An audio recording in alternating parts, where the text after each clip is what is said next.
I now give the floor to the representative of the Syrian Arab Republic. You have the floor, sir. Thank you, Mr. President.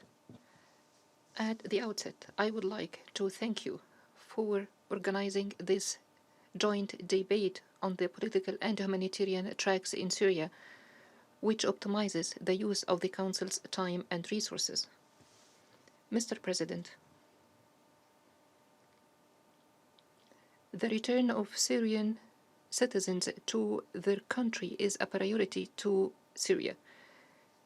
The President of the Syrian Arab Republic, in his inauguration speech of July 17, 2021, reiterated the call for the Syrian people to return to their country. The government of Syria, in the second round of the International Conference on the Return of Refugees held in Damascus in July, reiterated its intention to continue the efforts in this regard and to work to provide the conditions to facilitate the safe and decent return of the citizens and provide the decent conditions to live there.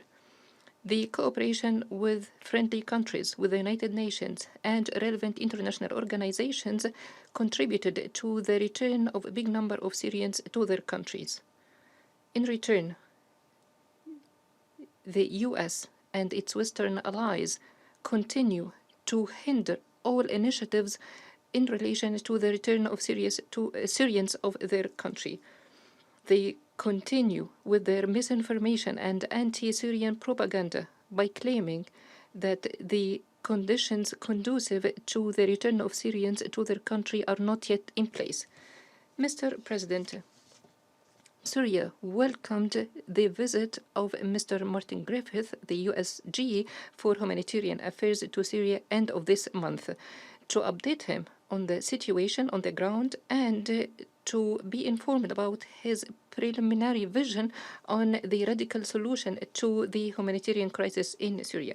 We are looking forward to realistic reports and a new approach to the humanitarian situation in Syria that addresses the challenges that have great impact on the UN humanitarian and relief work in Syria. Syria has repeatedly clarified the real causes behind the exacerbated living and humanitarian conditions in Syria and its inability to provide the basic needs to the people, and moving ahead with the recovery process as well as the rehabilitation of the infrastructure affected by terrorism and foreign assault, as well as taking the necessary measures to address COVID-19, including the provision of vaccinations. Syria has stressed that improving the humanitarian situation requires the following. Number one, lifting the unilateral coercive measures imposed by the US and Western countries on Syria and its people, which had catastrophic consequences that prevent food, medicine, and fuel and other basic needs to reach the Syrian people. They also have direct impact on the level, quality, and efficiency of humanitarian and relief operations by UN and other international organizations in Syria, which voids humanitarian work from its essence. Second, ending the occupation by the US forces to the northeast of Syria and Turkish forces to the northwest and north of Syria. They should stop depleting and stealing the national riches and wealths of Syrian people, particularly oil, gas, and water. All their false justifications for this occupation will not convince anyone. The Turkish occupation and the affiliated terrorist groups, as well as the separatist militia, continue to use water as a weapon of war against civilians. They cut off the water from the Aluk water station for the 26th time. This station is the lifeline of the drinking water to 1 million citizens living in Al-Hasaka, especially with the increased temperature. This threatens to experience a humanitarian disaster. It is a criminal act and it is a grave violation of international agreements. It mounts to a war crime and a crime against humanity. Therefore, an immediate action is required by the Security Council and the UN Secretariat to oblige the Turkish regime to reoperate this station and repump water from the Euphrates to the levels and the quantities agreed bilaterally by the two countries. Second, humanitarian activities should include support early recovery projects, rehabilitation of infrastructure to provide basic services like health and education. It is important to indicate that Security Council Resolution 2585 included new references on the importance of expanding humanitarian work, which requires practical implementation on the ground. Fourth, humanitarian work should be enhanced from within Syria. It is the most effective approach, especially that the biggest part of the humanitarian and relief operations happen within Syria, in coordination with the Syrian government, which provides all possible facilitations to deliver assistance to all Syrians, including two parts in northwest, taking into consideration the protection and safety of humanitarian workers as they deliver the aid.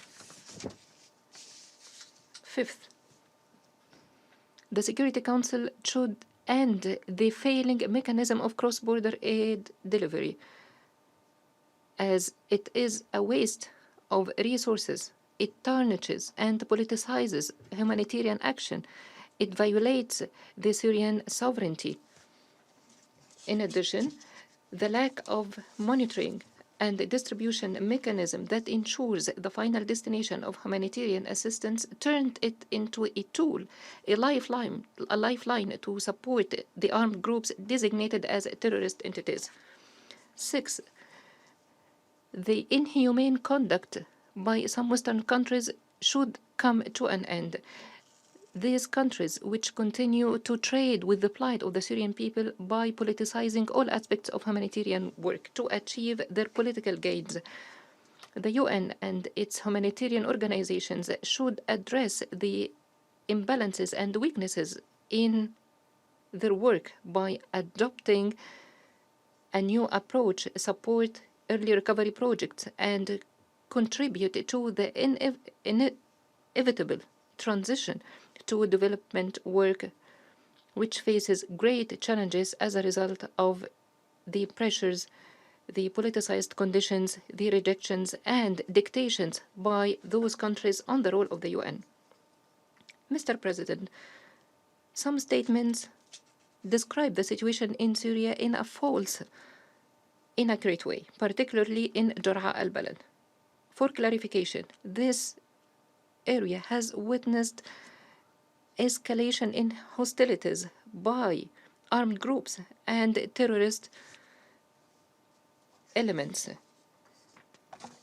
Upon instructions from their paymasters, they violated ceasefire and de-escalation agreements brokered by the Russian friends. Civilians and Syrian army sites have been attacked and subjected to violence, leading to escalation in the south. Aside from all the misinformation by some countries and international bodies about the situation in Jar'a al-Balad, we would like to clarify to those who lost wisdom, balance, or followed blindly the propaganda by terrorists, and we would like to recall some figures which prove the wisdom of the Syrian state. 3,900 files of those wanted because of their involvement in terrorist acts out of 4,600 have been processed. More than 2,500 persons have been reinstated in jobs. More than 1,700 have been released. In return, these terrorists assassinated 18 innocent chiefs of municipality. They killed 250 army and police forces.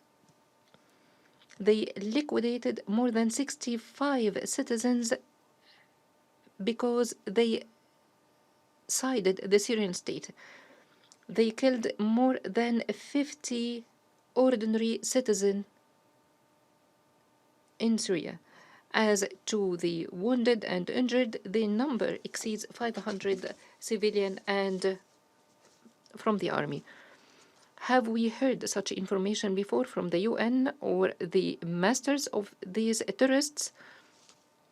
Or their reports are bounty with figures only when they want to tarnish the positions of the Syrian state? Why? We have never heard anything about the attack by those terrorists on Al-Mataya village in Jarrah Governorate, which caused 40 casualties. 6 houses have been totally destroyed. Sources of water and electricity have also been destroyed. This is exactly what Boko Haram is doing in Nigeria. Have the Western countries which supported these terrorists like France, Britain, and other countries in the European Union, have they dealt with these bandits with anything other than weapons, prosecution, and neutralization? Syria reiterates its irrevocable rejection to all false allegations about the situation in Jarrah. It deplores the wrong approach by the humanitarian team in relation to the situation in the south and constraining the freedom of civilians. This is a misrepresentation of the facts on the ground and insistence by the authors of some of the reports to adopt the fabricated or partial narratives which target the Syrian government either directly or indirectly. Syria stresses its keenness to address the reasons of instability in the south through dialogue. Until this very moment, Syria is exercising self-restraint to avoid any confrontations that will harm only the innocent.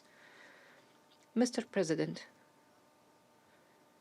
against this well-coordinated, ill-conceived campaign to wage falsehoods against the Syrian government, there has been utter silence by countries member to this council in relation to the aggressive practices by the forces of the US and Turkey on the grounds of my country, in collaboration with their proxies like the separatist militias or terrorist entities. Blind eyes have been shamefully turned to the Israeli attacks on the sovereignty of Syria and total disregard of the repercussions of these attacks on the stability of the region and its security. All these practices and attacks are grave violation to international law, UN Charter, and all relevant Security Council resolutions which stress the respect for sovereignty, unity, and territorial integrity of Syria. Mr. President, we welcome the statement issued by the guarantor states of Astana track at the end of their 16th meeting held in July in Nur Sultan, Kazakhstan. In this respect, we would like to thank Russia and Iran for their contribution to the success in this round, and we demand the Turkish regime to fulfill its obligations by Astana agreements and Sochi understandings and stop the practices that do not contribute to providing the environment conducive to political solution. We stress that we are following the efforts by Special Envoy Pedersen, and we renew our commitment to a political solution in Syria, led and owned by Syrians, and to constructively engage to facilitate the sixth round of the Constitutional Committee in the near future. In this respect, we stress the importance of full respect to the terms of reference and rules of regulations of the committee and non-interference in its work or attempting to impose conclusions or unreasonable, unrealistic timeframes on its work. Thank you, Mr. President.